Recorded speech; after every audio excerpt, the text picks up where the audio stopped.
Hello everyone and welcome back to the Gaming CPA's channel. In today's episode, we remove the hideous power shafts from our base by putting them under the ground, or more precisely, underneath platforms.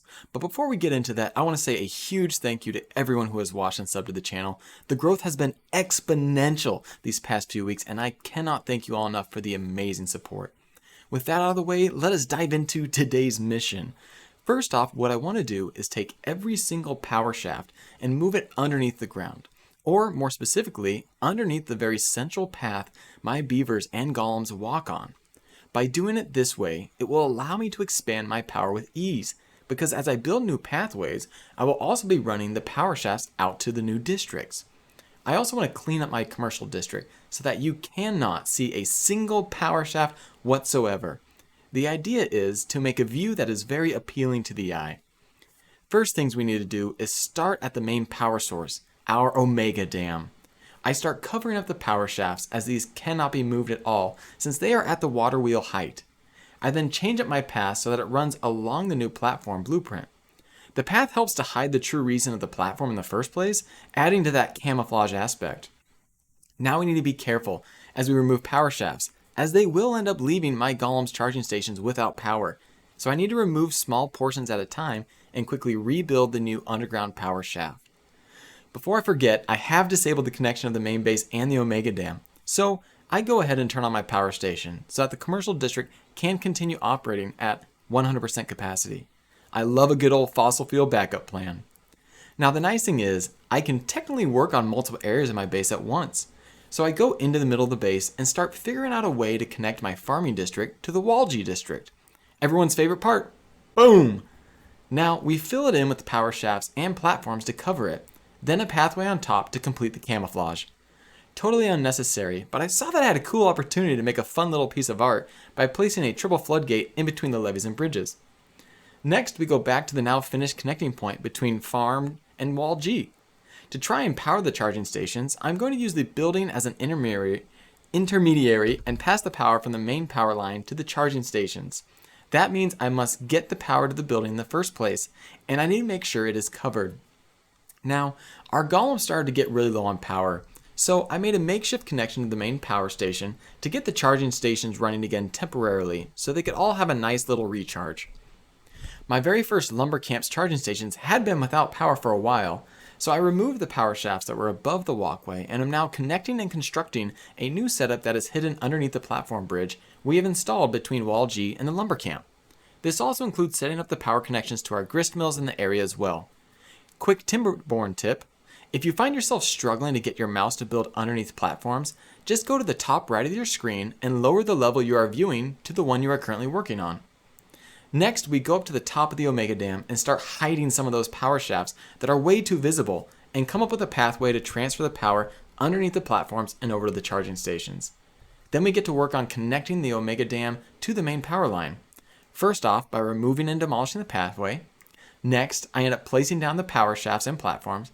Then, moving back up to the Omega Dam, we formulate some twists and turns to get our power shaft looking as clean as we can without having to zigzag a bunch of platforms. Now, we need to bring the power shaft at the lower part of the dam underneath the main pathway. I decided to just level the whole higher tier farm area down so that all of the farm is at one level. This meant I got to place and use a lot of dynamite. Oh boy. The top of the Omega Dam is now 100% completely covered and built, looking good. Now, it is time to start blowing up some of our farm district. It just looks so amazing. I replant new dynamite on the next level to get things ready to blow up and make it all equal. Hopping back over to our Wall G district, we quickly arrange the carousel power setup and get it ready for future connections and then cover it up. Then we complete the farm district leveling process with a very big boom. Incredible! Next, we finish up our pathway, aka main road, and finally can see the end game in sight of connecting the Omega Dam to our main power line. Just a few more sticks of dynamite and we will be ready to build the final power shafts and platforms. And there it is, the final power shaft connector is built.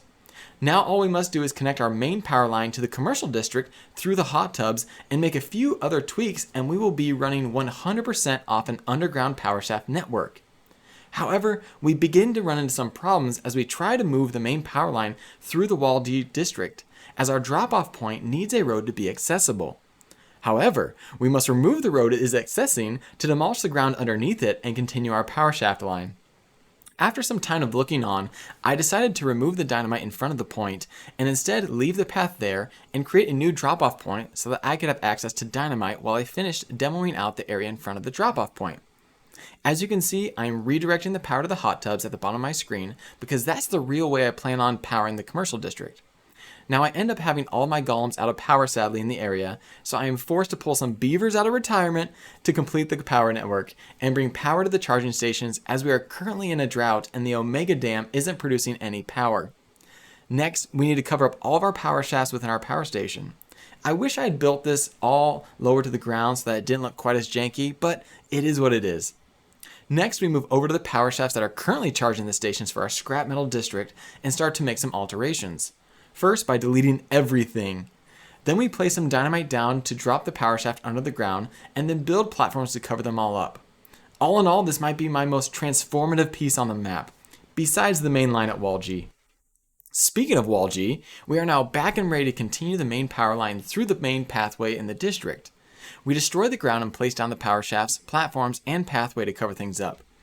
Also, cool side note, due to lowering the level down 1, we are also bringing water through our base, so technically, the beavers are able to hear a nice rushing creek-like noise. Next, we start to work on the lumberjack side by removing more pathway before placing down the dynamite sticks and then blowing them up. Then finally, we destroy the last bit of path that will connect our lumberjack camp to the main power line, provided some much needed power that those golems haven't had since I basically started this whole process 2.5 hours ago. I then connect our power to the monument to make sure it has the juices it needs to provide the beavers with their well-being. Back over to the scrap metal area, we have leveled out the ground near the main area and are now sending the power underneath the platforms and onto the charging stations. We just need to blow up a few more dynamite. I decided to run the main power line up to the staircase of the commercial district, although it doesn't go any further. I may end up making the commercial district pathway a main power line source as well, but I am not sure since power can transfer through buildings easily. All we need are just a few more touches on the scrap metal district.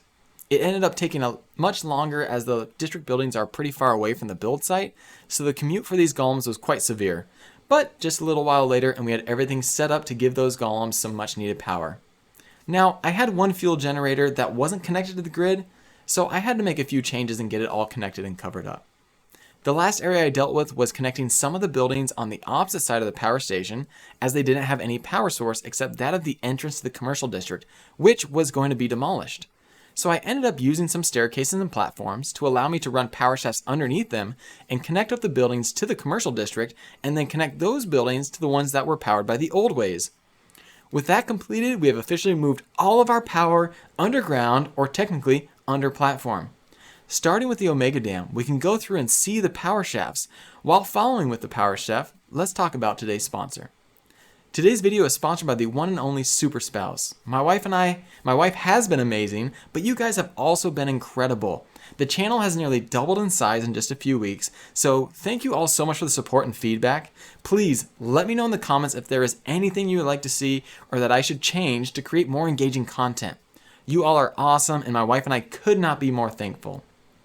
Thank you all so much for joining me today. I had a blast working through this project, and I'm most excited for what it allows me to do in the future with ease of expansion for my golems. I hope to use this towards my next project, building the map's largest water reservoir. Thank you so much for watching. If you enjoyed and want to leave a thumbs up and subscribe, that would be greatly appreciated. And until next time, maximize those deductions and pay less in taxes. Have a great day.